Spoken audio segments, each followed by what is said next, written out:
உலக வரலாற்றின் சங்க காலத்தில் போருக்கு பயன்படுத்தப்பட்ட பல்வேறு வகையான போர்க்கருவிகள் இருந்தாலும் அதற்கெல்லாம் முன்னோடிதான் இந்த சிலம்பக்கலை. தகுந்தன தப்பி பிழைக்கும், சர்வைவல் ஆஃப் த ஃபிட்டஸ்ட் அப்படின்னு எவால்யூஷனரி தியரியை பற்றி சார்லஸ் டார்வின் தான் இந்த பரிணாம வளர்ச்சி கோட்பாட்டை சொல்லியிருக்கிறார். அந்த கோட்பாட்டின் அடிப்படையில் ஆதிகால மனிதர்கள், தற்காலத்தில் வாழ்ந்தவர்கள் தன்னையும் தன் குடும்பத்தையும் பாதுகாக்க அவங்க பயன்படுத்திய ஆயுதம்தான் மரக்கிளைகளும் கொம்புகளும்.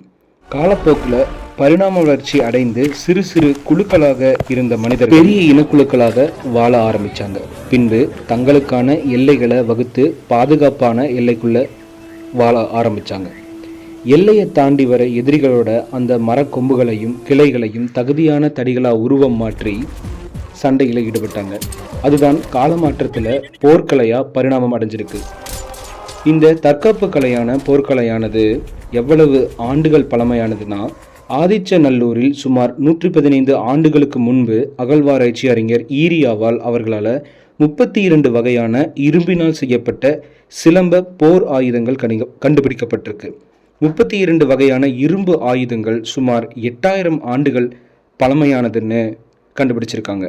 அப்பேற்பட்ட இந்த வரலாற்று சிறப்புமிக்க சிலம்ப கலையானது வெறும் தற்காப்பு கலை மட்டும் இல்லை, இது ஒரு உடற்காப்பு கலையாகவும் திகழ்கிறது. அதாவது நாளமில்லா சுரப்பிகளிலிருந்து சுரக்கப்படுற நொதிகளானது உடல் வளர்ச்சி, குணநலன் மற்றும் அறிவாற்றல் போன்ற இந்த 3 விடயங்களை கட்டுப்படுத்துது. முக்கியத்துவம் வாய்ந்த இந்த நொதிகளை ஒவ்வொரு உறுப்புகளுக்கும் கொண்டு போய் சேர்க்கக்கூடிய ஒரு முக்கியமான பொறுப்பு நரம்புகளுக்கு இருக்கு. சிலம்பம் சுற்றுவதால் நரம்புகள் வலுப்பெற்று உடல் நன்மை பெறும் மற்றும் வாதம், பித்தம், கபம் போன்ற 3 முக்கிய நோய்களை வரவிடாமல் பாதுகாக்குது. இவ்வளவு சிறப்புமிக்க இந்த சிலம்ப கலையை நாம் அனைவரும் கற்றுக்கொண்டு அடுத்த தலைமுறைக்கும் நாம் இதை எடுத்துச் செல்ல வேண்டும் என்று அன்புடன் கேட்டுக்கொள்கிறேன். வேல்பாரி சிலம்பம் யோகா சார்பில் இன்று பிசிபி பள்ளிக்கூடத்தின் ஆண்டு விழாவில் சிலம்பக்கலையை அரங்கேற்றம் செய்ய வாய்ப்பை ஏற்படுத்தி கொடுத்த பள்ளிக்கூடத்தின் நிறுவனத்திற்கும் நன்றிகளும் வாழ்த்துக்களும். நன்றி, வணக்கம், வாழ்க வளமுடன்.